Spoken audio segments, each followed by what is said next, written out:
if you were looking for more insight on how to shape your brand in a way that speaks to your ideal clients on a gut, emotional, psychological, cognitive level, this episode is for you.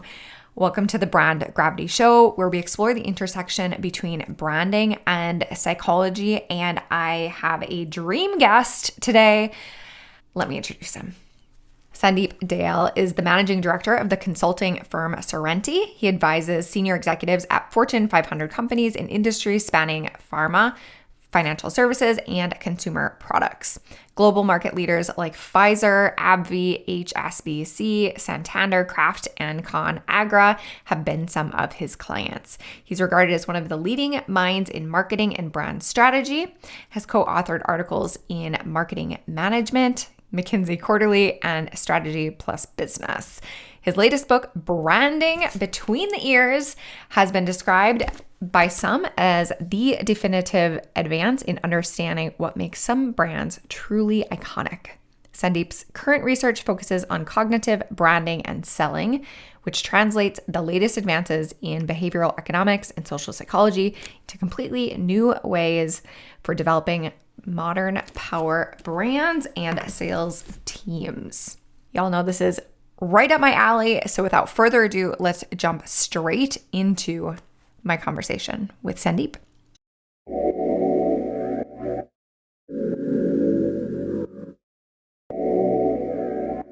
I don't even know where to start because I feel like we have so much to talk about. I have been obsessed with your book, Branding Between the Ears. I think to get us started, if you could introduce the three elements that make up a cognitive brand, I think that might give us a good foundation for us to dive into this conversation. Yeah, no, certainly. And so, we can get into like exactly how these came about, but to cut to the chase and get to the answer, the cognitive brand, which also sometimes I call behavioral brands, by the way, these have three different elements. So one element is what I call brand vibes. The other one is brand sense, and the third one is brand resolve.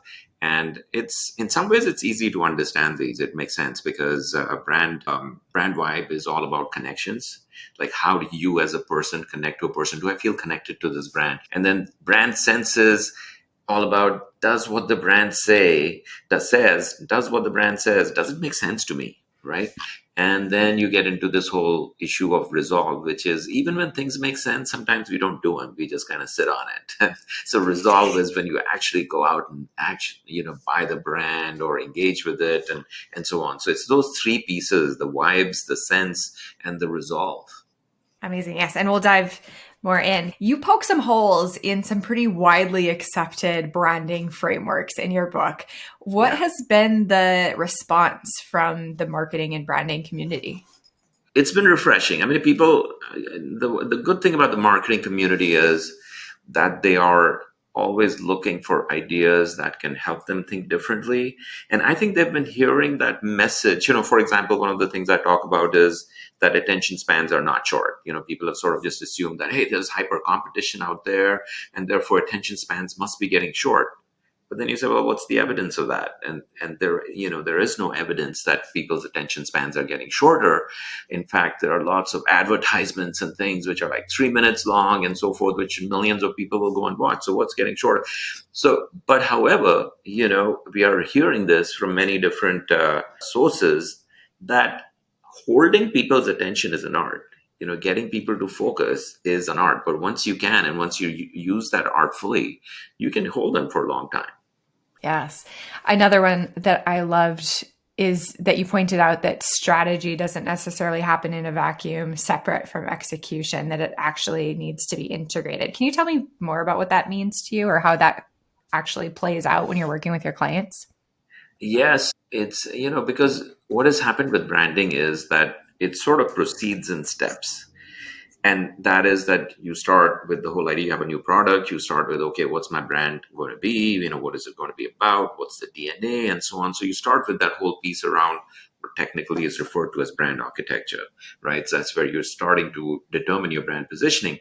And then at the same time, you later on, once you have that positioning, then you go around to this whole idea of, okay, how am I going to execute this thing? So these things become a two-step process at the minimum.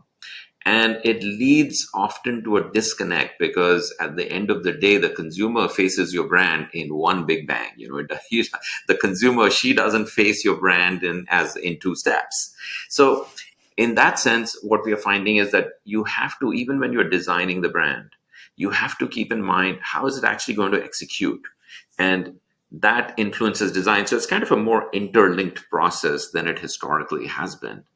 And for example, in the book, I talk about in my book where we talk about this whole situation, because I work quite heavily in the healthcare sector, which Mhm. is a lot of fun, by the way.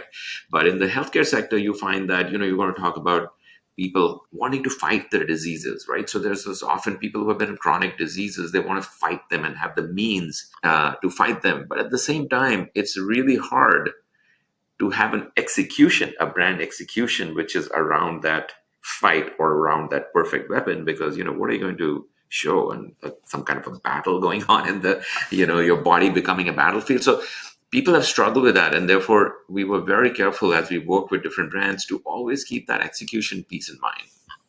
Mm. Does this mean that the strategy shifts over time, that you're responding as you see how the brand activation is being received by the market? Or what does that actually mean for the strategy? Does it mean that we need to revisit it more often? The brand activation piece. Yeah, or just when we're thinking about those two things at the same time, like you gave the example of Pediasure. I loved the case study in the book where you had all of these different ideas for how you're going to execute the strategy, and Yeah. that actually informed what you brought to market. When you're working with your brands, like after you launch a campaign, does it mean that if it doesn't go as expected, that you'll go back to the actual brand strategy and shift that? Or is it just finding a new way to execute that strategy? I Yeah, guess I is mean, my question. hopefully you're not shifting your brand strategy after it's, Right. right? I mean, not that it doesn't happen, but that's a pretty dramatic shift to have to make. And so, so that's why, and that is one of the motivations for saying, hey, make sure that you're looking at these things together, because otherwise you will sometimes end up in that situation where you say, oh, I've executed the brand. Oh, geez, this is not working really well. I better go back to my option B. Well, at that point, it's too late.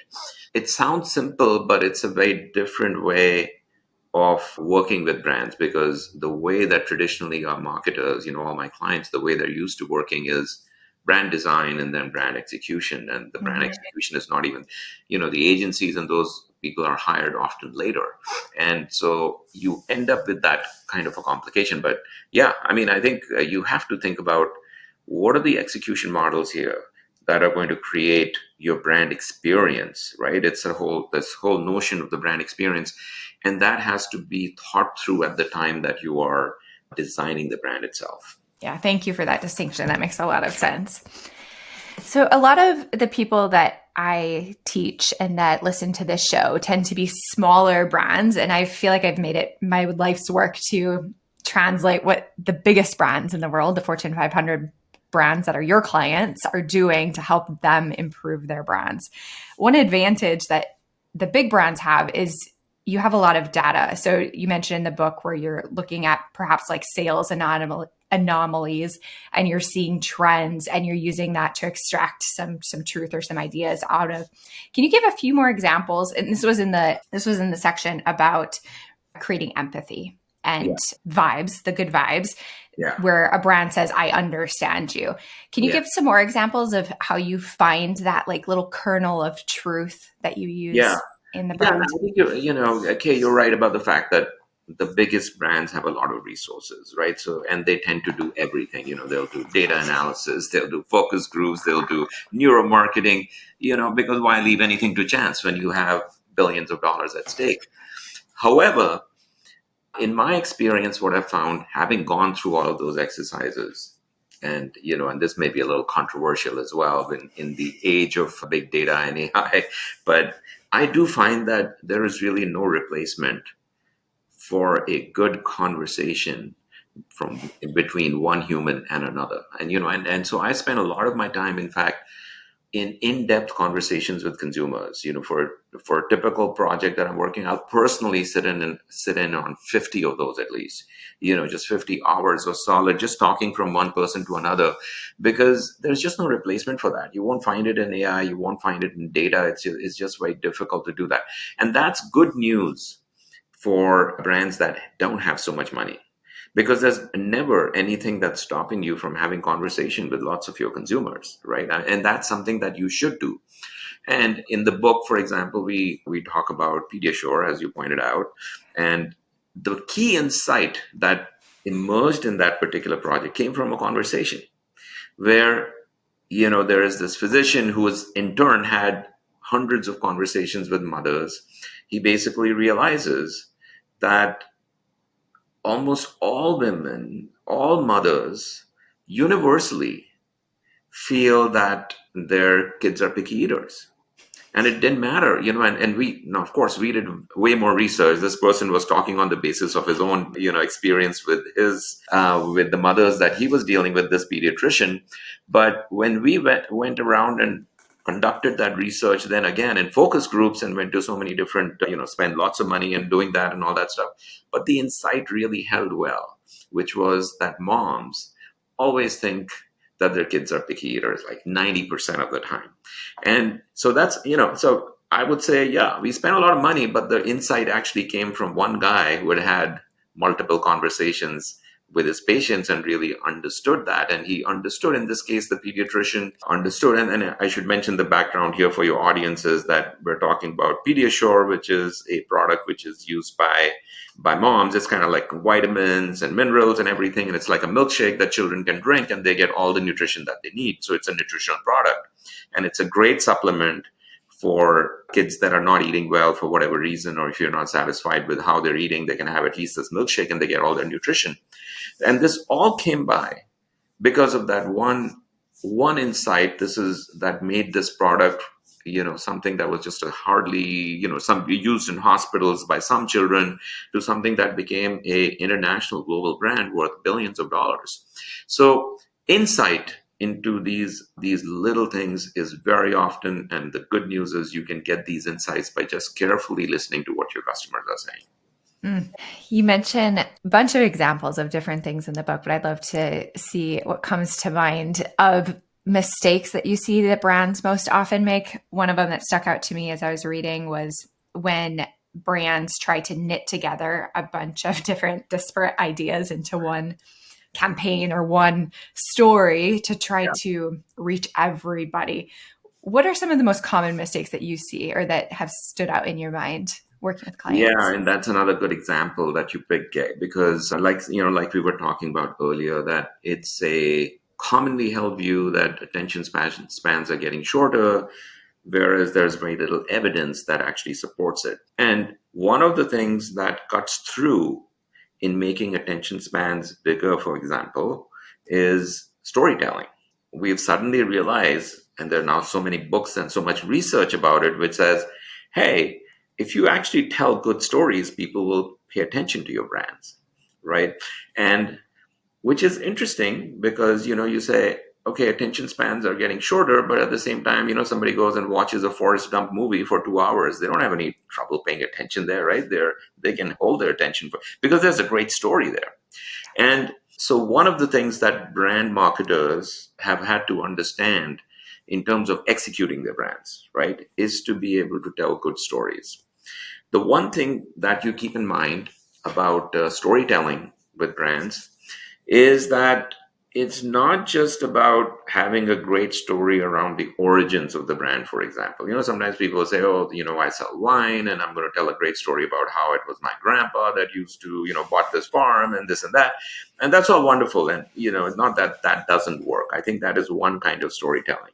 But I think the more powerful storytelling for brands is around helping consumers imagine your brand in their lives, right? So when you're buying a bottle of wine, for example, it's one thing to read the story of that wine, how old it is and this and that.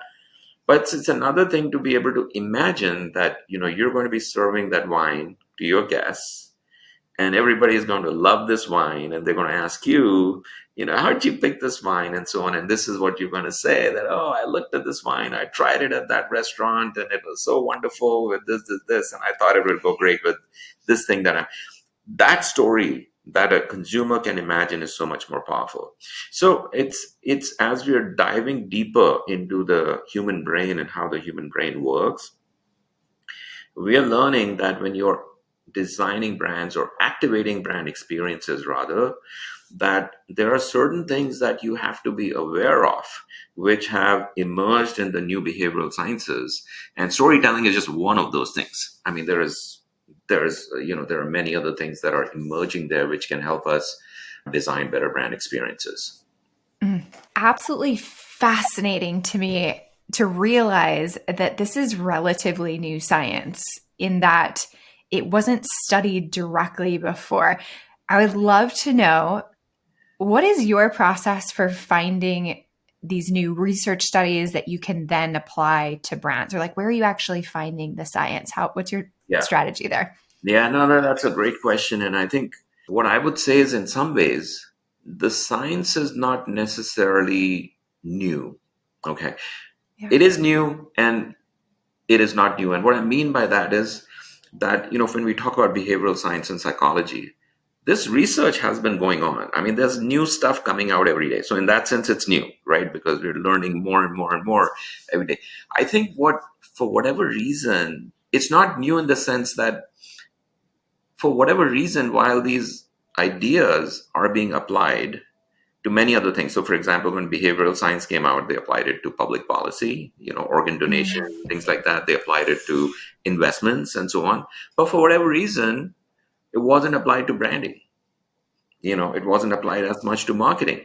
And therefore, and in fact, your show does a great job of bringing to light that gap, which is that people are, all this stuff is work is going on in psychology and social anthropology and linguistics and behavioral science, but then marketers have just been ignoring it. They've been doing their branding in the same old way. So it really is a matter of becoming aware that there's all this good work that exists, and then saying, what does this mean for me in marketing? What does this mean for me in how I design brands? And the thing that I will say is that the reason you need to do that is that your brain, a lot of this work is coming from research into how the brain works, right? Whether you're talking about psychology or you're talking about behavior, it's a lot of research into how the human brain works. Well, the brain works the same way. It's not like we have a brain that works in a different way when we're, looking at public policy, or a different way that when we're looking at whatever B2B businesses, or, whatever. It's the same brain that's making all the choices, from, how you pick, whatever jewelry you buy, let's say at Chanel, to how you pick your boyfriend or girlfriend. It's the same brain that's making all those choices, and it uses the tools that it has, and it's the same set of tools. So in that sense, it's important to recognize that hey, it's the same set of tools that's going to be working when I'm analyzing brand choice. And therefore, really the big task that the good news for the marketers is that the research is already there. The science is already there. They just need to apply it. We're going to get right back to the interview. For the next few seconds, I'm going to share with you my Brand Clarity Collective and how it can help you grow your income and impact.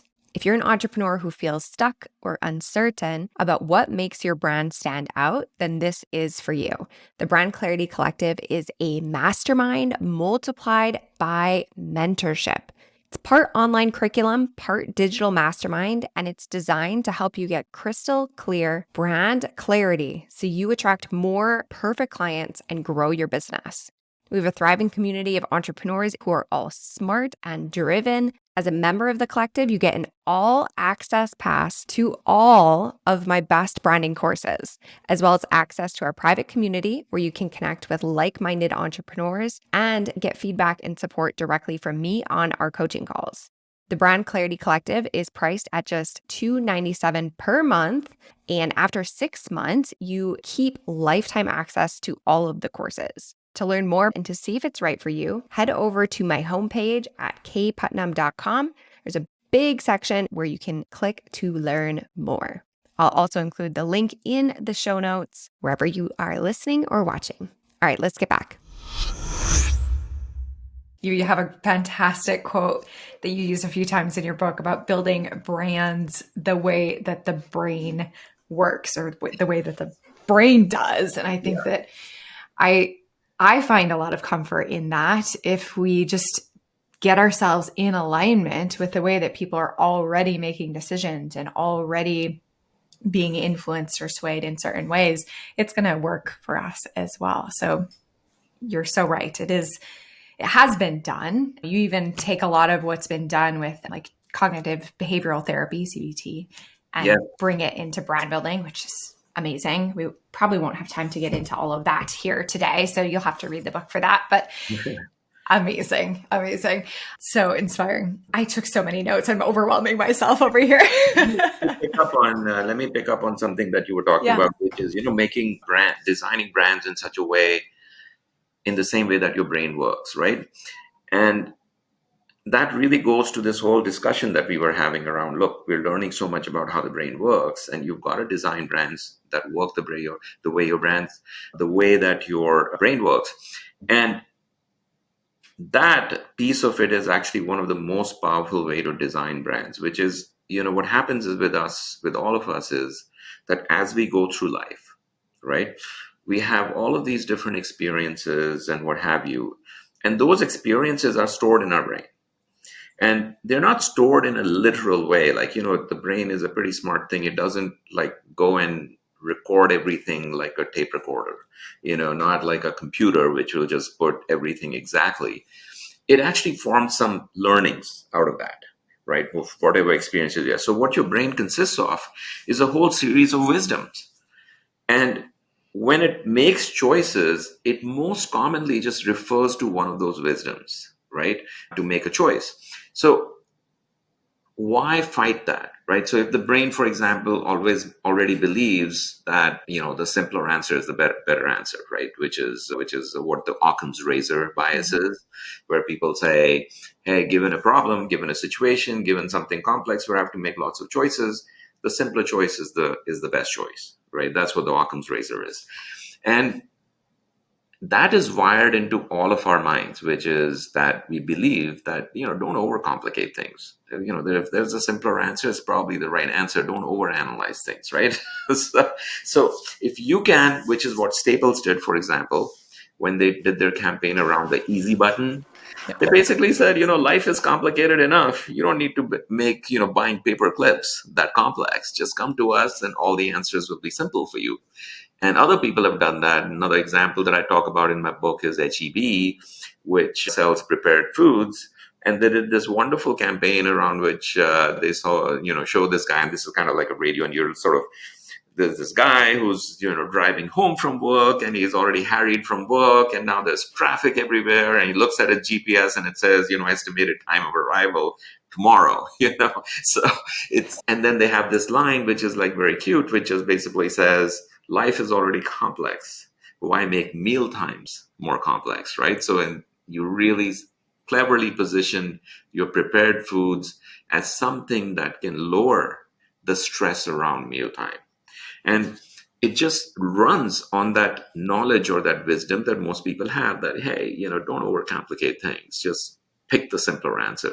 And your brand gets positioned. Now, in contrast to that, if you try and come up with some brand new wisdom, which can be done, it's not that you can't do it, but you're going to be now forcing the person to wire a different experience, a different wisdom into their brain, which takes longer and is harder. So these things, which I call, brands with wisdom, essentially are brands that you tap into the existing wisdom that you have and make something out of that.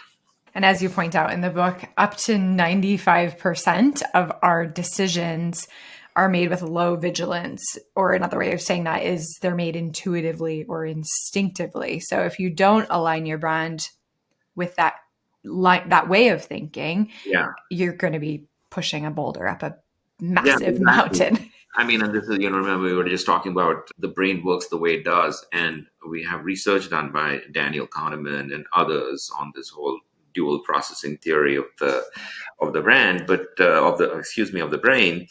And basically, they say there's just these two different ways of thinking, right? He calls it system one, system two, but it's this whole idea that there are a lot of choices we make by gut feel, which is just instinctive choice.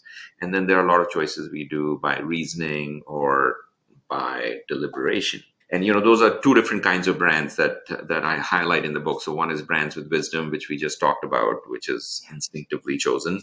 And then there are these brands which are chosen by deliberation and analysis, which are brands with reasoning.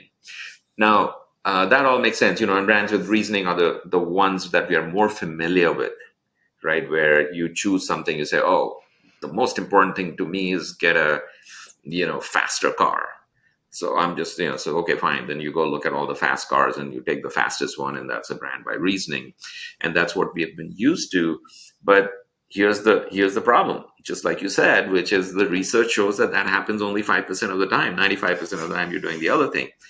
Now, I do take a little bit of an exception with that kind of thinking, though, in the sense that I think when you think about system one and system two, you can, or instinctive and deliberative choice, sometimes you can sort of make believe that it's one or the other. And Yeah. in reality, what happens is the way, and this is what we are familiar with, which is that it's a hybrid of the two that we often use. So it's like system one and system two being used both simultaneously. And the example of that would be that what most people do is, if you're faced with a complex situation, you kind of do a little bit of analysis, and then you say, oh, okay, broadly, this thing looks fine at the top level. I've done a few checks here and there and it kind of looks fine. So now I'm going to just take it. So you're combining the ability to do a partial system two analysis and then going with system one, so to speak. So partial deliberation, and then you go with your instinct. And that's a very useful way. So for example, if you're buying a mortgage, you might look at something, I would be surprised if anybody reads through all 100 pages of all of that stuff, but people do some kind of top-down checks. They may do something like, for example, okay, I'll do at least a basic interest rate comparison. Okay, this is whatever, 4% here, 4.5%. So they've done that. Okay, so the 4.2% is not out of range. It's kind of broadly okay. That's the deliberation piece. But then you say, oh, and by the way, my neighbor used the same bank, and this other friend also used the same bank. So I'm just going to go with the same guy because even though he's 0.1% more, but I'm just going to go with this person because everybody else is using it. Well, that's the herd bias coming in. Yeah. So you're combining some deliberation around the interest rates to see broadly it's competitive, but then you're using a herd bias to actually skip reading the 50 pages and just trusting that your friends might have read those 50 pages, right? Exactly. Yeah. Exactly. Yeah. I'm hearing that it's important to do both, to speak to both reduce the friction to that instinctual decision, but then also to back up with proof and kind of those traditional reasons to believe. And there's a few other ways of doing that as well to speak to people on that level that you outline. Another thing that was profound to me, and this was in the section about resolve, so getting people to actually take action and to buy the brand, to do the thing. You said that the brand must implicitly be the key for unlocking more happiness. Can you speak a little bit to what that means? Yes. So, I think this goes to all of the great research that has gone on in the whole topic of what's called, self-determination theory, but it is around intrinsic motivation. And intrinsic motivation is this whole idea that there are certain things that we'll do certain things more if you're motivated to do it without any kind of external incentive. We're just motivated to do it just because we want to do those things, right? And this is an important idea in branding because, for example, we have seen work which is done in the theory of nudge, for example, by Richard Thaler. And sometimes I feel that some of the work that's been done in the arena of nudges is very short term. It's too short term for it to work for branding. So for example, one of the things he talks about there is, hey, if you're in a cafeteria and you want people to eat healthy, put the salad right up front. And yeah, sure enough, you'll see for a certain time that people will start eating salads more because it's right in front. But, the argument against it is that over time, people figure out that the hamburgers are right around the corner behind the salad, right? So if they're going to the same cafeteria in the company every day, they can just walk around and then go there, and then you lose that effect. So intrinsic motivation, otherwise, though, is something that stays. And the argument that I've made in my book is that intrinsic motivation is really tied to the pursuit of happiness, that we as humans are intrinsically wired to make ourselves happier. That's just a normal, healthy human behavior. And then the other thing is that even though we want to be always perfectly happy, we are not ever going to be perfectly happy, which sort of keeps us in that loop of pursuit of happiness because, we never reach that perfect happiness plateau. And what has been uncovered in the research is that if you're going to have intrinsic motivation, it just turns out, and this was a really surprising finding, that there are three ways to do it. Only three. You would have thought there are a million different ways, but there's only three ways to do it. One is this intrinsic happiness or this intrinsic motivation comes out of people getting a sense of being free or being, autonomous, free to control their destiny, or being, just autonomous in their decision making. That's one thing that makes people want to pursue something. So if your brand makes them feel like they can be more autonomous, they're going to do it. Another thing is if it enhances your relationships with others, so like group relationships and what have you. And the third is your own identity, if it helps you make your own identity more salient, so make you more masterful at something and so on. So if any of those three things happen, autonomy, self-identity, and relationships, then your brand is going to do amazingly well. And the one example I discussed, for example, for autonomy in the book, is this campaign that had been done by National Car Rental.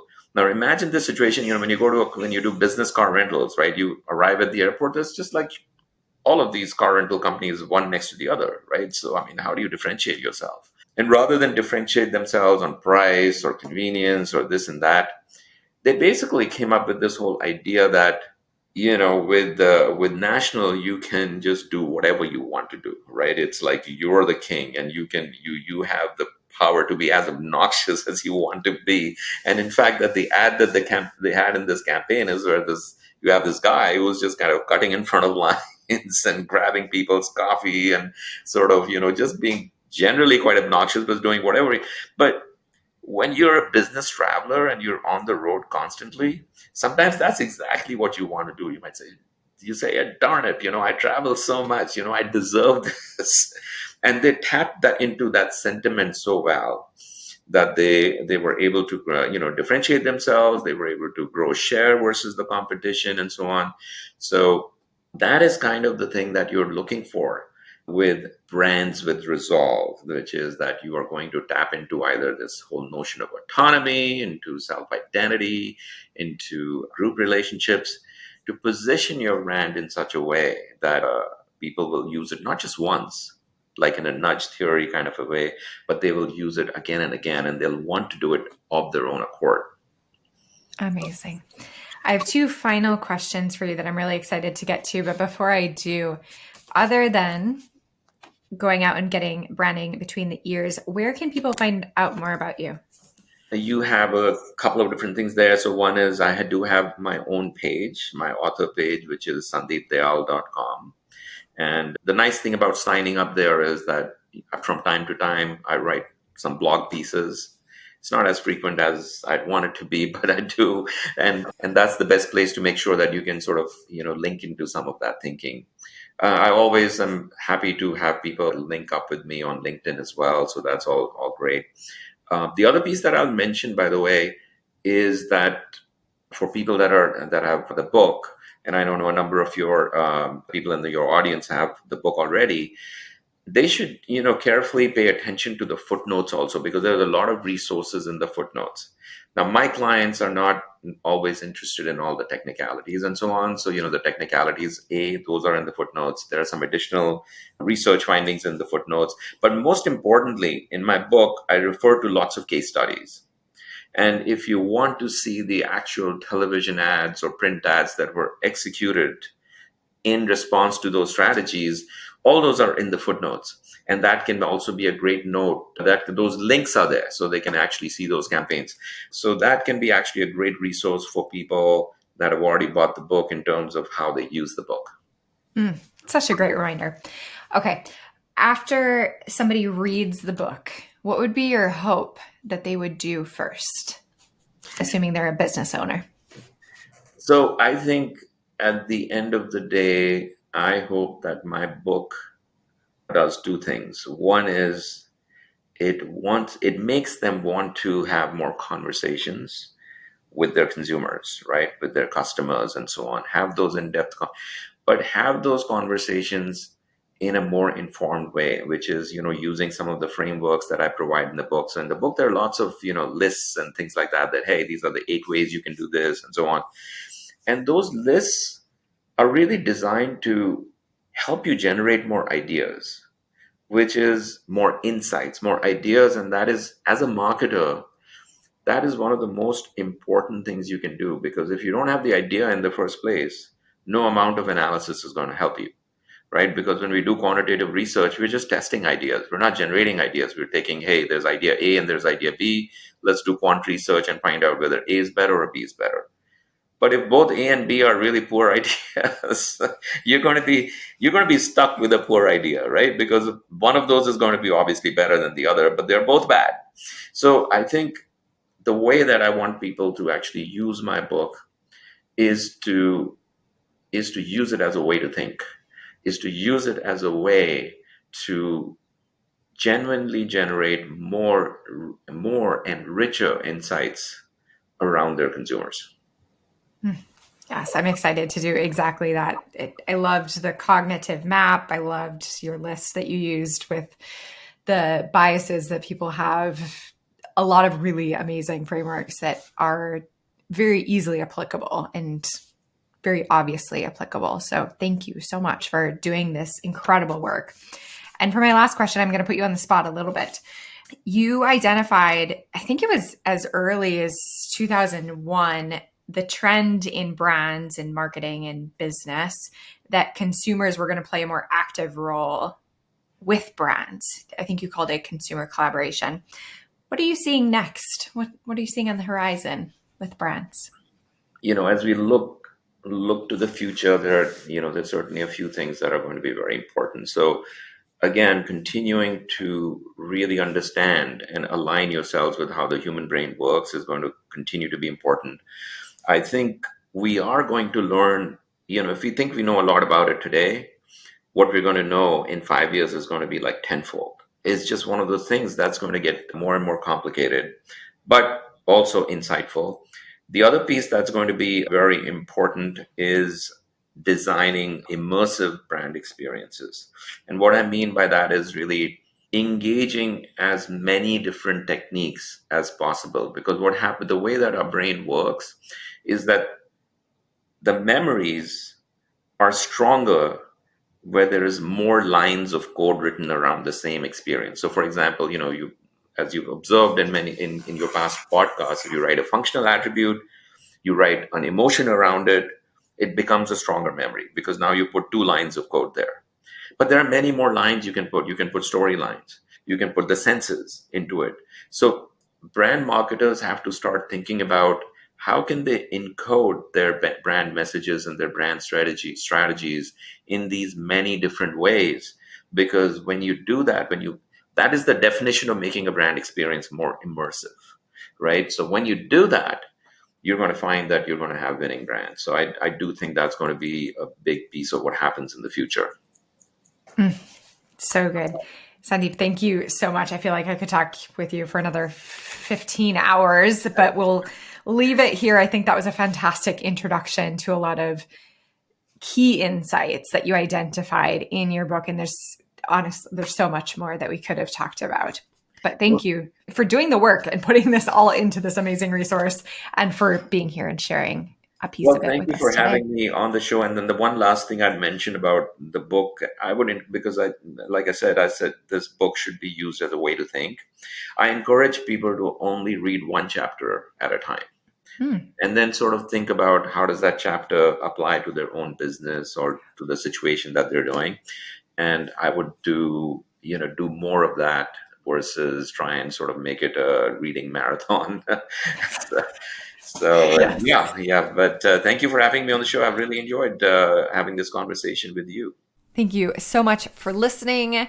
Links are in the show notes at my website, kayeputnam.com/podcast. You can grab the book, Branding Between the Ears, and everything else that Sandeep has to offer. It's incredibly exciting for me to be able to bring on guests like this who are doing the research and in the trenches, building brands using psychological principles. If you enjoyed this episode, I would so appreciate if you took a moment to leave a 5-star review. So many of you already have. Thank you so much. And for those who are about to, thank you in advance. Till the next episode, I will see you soon.